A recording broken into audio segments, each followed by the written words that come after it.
कई बार ऐसा लगता है कि सुरजेवाला साहब को कोई हुड्डा साहब से बदला लेना है और वो बदला लेने के लिए मौके ढूंढते हैं और आज भी उन्होंने उस मौके को चूका नहीं है। आज देखिए, सुरजेवाला साहब जिन बातों का उल्लेख कर रहे थे अपनी प्रेस वार्ता के अंदर, वो सभी की सभी कहीं ना कहीं कांग्रेस पार्टी से जुड़ी हुई थी। उन्होंने कहा कि कुछ गैंगस्टर्स के नाम लिए उन्होंने, और कुछ गैंगस्टर के वो भूल भी गए होंगे शायद लेने। तो आज हम ऐसा करते हैं कि उन गैंगस्टर के भी नाम लेते हैं जिनको शायद वो कहीं ना कहीं प्रेस वार्ता में भूल गए।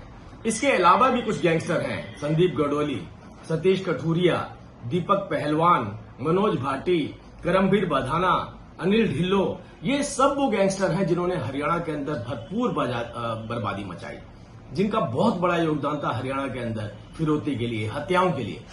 और ये वो गैंगस्टर हैं जिन्होंने बार बार ये क्लेम किया कि मौजूदा सरकार, मतलब हुड्डा साहब की जो सरकार है, उसका संरक्षण इनको प्राप्त है, तो कोई उनके खिलाफ पुलिस भी कार्यवाही नहीं कर सकती।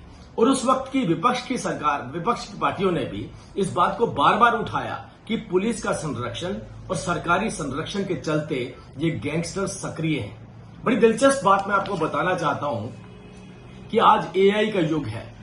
अगर आप एआई में भी जाकर के एक कंपैरिजन डालें कि पूर्व की सरकार, जो मतलब हुड्डा साहब की, मतलब सुरजेवाला साहब की सरकार को अगर मनोहर लाल जी की सरकार और नायब जी की सरकार के साथ कंपेयर किया जाए तो आप कैसी तुलना करेंगे? तो आप विश्वास कीजिए, मैं आपको चुनौती देता हूं, आप जाकर के देखिएगा। उसमें साफ लिखा है कि पूर्व की सरकार के अंदर गैंगस्टर हरियाणा के अंदर सरकारी संरक्षण प्राप्त थे, लेकिन जब मनोहर लाल जी की सरकार आई उसके बाद हमने एसटीएफ लगाया, यूएपीए लगाया, गैंगस्टरों का सफाया किया। मनोहर लाल जी के बाद नायब जी ने इस कदम को आगे बढ़ाते हुए आपने खुद देखा किस तरीके से गुंडों का सफाया करना शुरू कर दिया। आज एनकाउंटर किए जा रहे हैं। तो इस बात से एक बात तो साफ हो जाती है कि सुरजेवाला साहब उस सरकार पर उंगली नहीं उठा रहे हैं, नायब सरकार पर उंगली नहीं उठा रहे हैं जिस सरकार ने अपनी शपथ से पहले नौकरी देने का वायदा पूरा किया। ये उस सरकार पर उंगली नहीं उठा रहे हैं जिस सरकार ने सभी फसलों के ऊपर एमएसपी देने का काम करके दिखाया। ये उस सरकार पर उंगली नहीं उठा रहे हैं जिस सरकार के अंदर विद्यार्थी सोचते हैं कि अब मेरा भविष्य और उज्जवल होने वाला है। ये उस सरकार पर उंगली नहीं उठा रहे हैं जिस सरकार ने हरियाणा को वो दिया जिसकी कल्पना भी नहीं की जा सकती थी। अरे एक मुस्कुराता हुआ चेहरा, जनता के बीच में रहने वाला चेहरा, एक कड़ा प्रशासक जिसने वो करके दिखाया जिसकी कल्पना हरियाणा में नहीं की जा सकती थी। हरियाणा ऐसा दौर नहीं देखना चाहता जैसा दौर उसने 2005 से लेकर के और 2014 के बीच में देखा। अगर मैं एनसीआरबी के आंकड़ों की भी बात करूं तो आप आज हुड्डा साहब ने कहा एनसीआरबी के आंकड़े, अरे भाई 2012 से लेकर 14 में तो केवल 2 सालों की बात कर रहा हूं, 12 से 15% बढ़ोतरी हुई। किसके अंदर?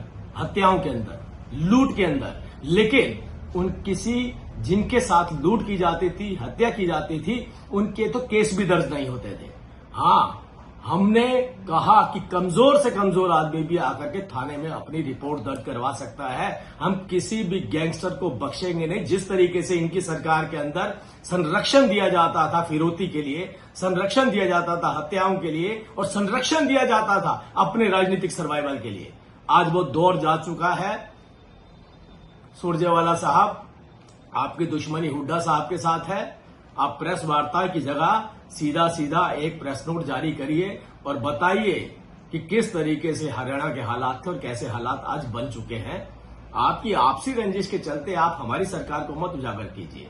हमारी सरकार का नाम लेना है तो हमारी पॉजिटिविटी के साथ लीजिए, हमारी विशेषताओं के साथ लीजिए। उन बच्चों से जाकर के पूछिए जिन्हें नौकरी मिली है, उन महिलाओं से जाकर के पूछिए जिनके घर पर उनके अधिकार पहुंच रहे हैं, उस व्यापारी से जाकर के पूछिए जिसे पता है कि सरकार के पास जाऊंगा, अगर मुझे कोई किसी तरीके की धमकी मिलती है तो अगले दिन उस व्यक्ति का एनकाउंटर किया जाएगा। वो लोग आपको बेहतर जवाब दे पाएंगे। आपकी आपसी लड़ाई आप आपस में निपटिए।